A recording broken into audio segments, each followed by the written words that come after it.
Hello, you're listening to Hugo Talks. I can't believe that I'm making videos talking about the same crap as I was last year at this time. Knowing that I said last year, and many other people said this as well, that they would do exactly the same again next Christmas. And here we are. This is exactly now what is happening. And I'm bemused. I'm confuddled. I'm confused. How are there still people out there who are listening to this in the media? And that includes friends of mine and family that I have. And they're listening to this and there's no reaction. They're not questioning anything.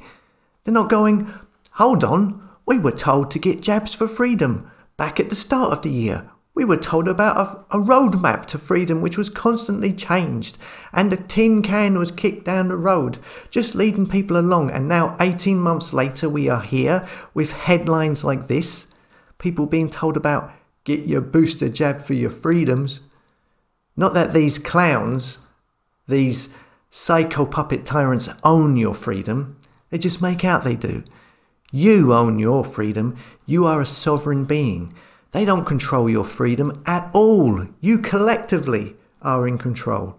This is fear, illusion, threats, bullying. As I keep saying, you have the power collectively, power in numbers. The only reason it's not being harnessed or that you can't utilize the power is because the public has been engineered over the years to think individually, to be selfish, to think of oneself and not collectively. And also, on top of that, we now have these media scumbags who are putting propaganda out to bring about division and segregation in society, to get the public fighting amongst themselves.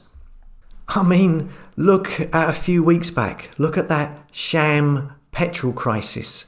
Look at the nonsense going on there. I mean, first up, look at how many people fell for that in the mainstream media and all started to panic. Oh, you still believe them, obviously. And look how people reacted. They were fighting each other at the petrol stations to get the petrol. It's not a big problem now, is it? Oh, everything's back to normal. What the hell is wrong with you? Why would people be fighting in a petrol station over petrol? Now is the time for a mass awakening, not for fighting over petrol in a petrol station. It's a time for mass awakening, realizing when you've been played. It's the only hope. People need to stand united and resist. It should be clear now to everyone. I mean, come on, there is no excuse. Look at the headlines again today. So look, yeah, we have the exact same threat strategy as last year. Now it's get your boosters or you lose Christmas. You may recall a plan B on the government website where they said they will bring mandatory passports for nightclubs and pubs if infections rise, and yet still people are going and getting tests.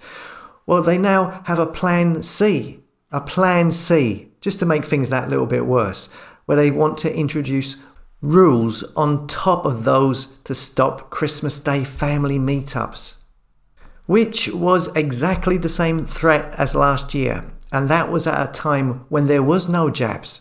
And now a year later, with so many people having gone and got their jabs, here we are again. Deja vu. Plan B, Plan C's, get your booster jab or no Christmas. Government openly stating on the NHS website that passports will be brought in mid-December. I mean, check my video about that. I did it last week.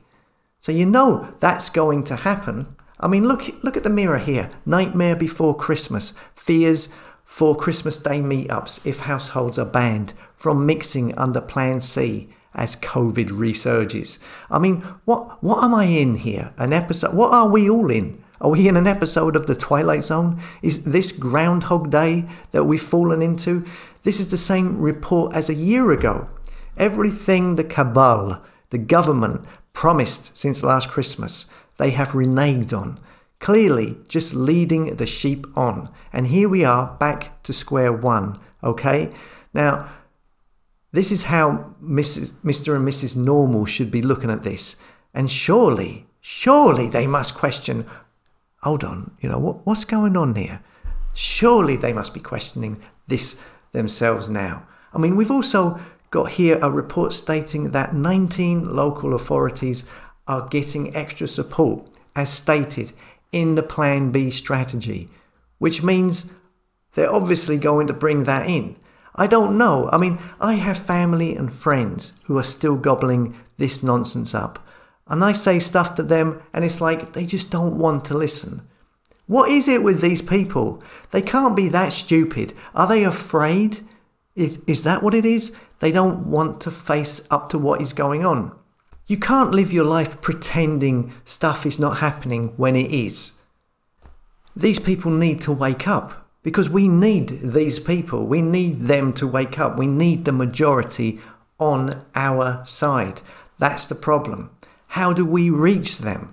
The technological, technocratic future of social credit scores, metaverses, passports, digital currencies are well documented. And the way people are going to be locked into this situation, like some people were saying in the comments yesterday, it's like the straw man in common law. What they're trying to do is create a digital straw man.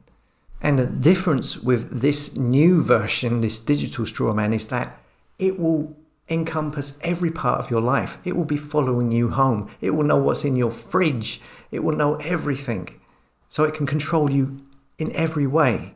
And all of these digital technological advancements they are bringing in to digitally imprison everyone are well documented and planned. This digital prison waiting for you. That is a good angle to approach these people with. More and more people are awakening to the situation, but it needs to happen faster. As always, thanks for listening. Come and subscribe to the tribe at hugotalks.com, a place for like-minded souls who don't follow the fake stream media.